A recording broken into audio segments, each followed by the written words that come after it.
एक बार 4 बौद्ध भिक्षु ने 2 सप्ताह तक बिना कुछ बोले चुपचाप ध्यान करने का निश्चय किया।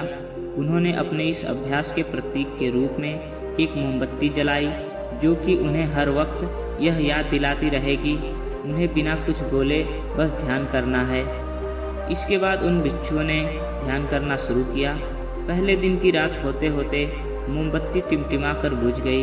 यह देखते ही पहले भिक्षु ने कहा, अरे नहीं, यह मोमबत्ती तो बुझ गई।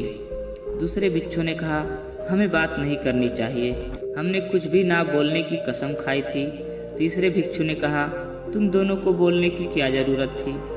चौथा भिक्षु हंसा और बोला, हा हा हा, मैं अकेला हूँ जिसने बात नहीं की। दोस्तों, उन सभी के बोलने के अपने अपने कारण थे, लेकिन चारों में से प्रत्येक ने बिना कुछ सोचे तुरंत ही अपने विचार रख दिए।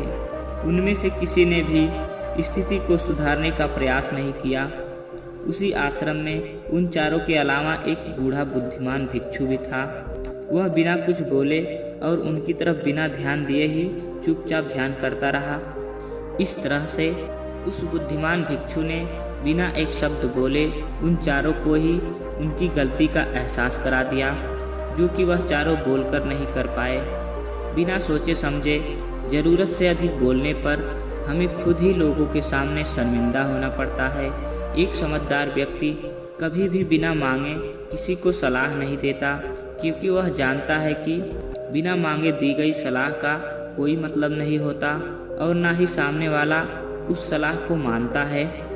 लेकिन आजकल लोगों ने अपनी प्रॉब्लम बताई नहीं कि हम उन्हें सॉल्यूशन देना शुरू कर देते हैं, जबकि 99% केसों में जब लोग हमसे अपनी प्रॉब्लम शेयर कर रहे होते हैं तो वो हमसे कोई सॉल्यूशन सुनना नहीं चाहते, बल्कि वो तो सिर्फ ये चाहते हैं कि हम उनकी बातों को ध्यान से सुन लें, और इससे उन्हें कुछ समय के लिए शांति महसूस होती है, क्योंकि हम उन्हें जो सलाह देंगे ये उन्हें भी पता होता है।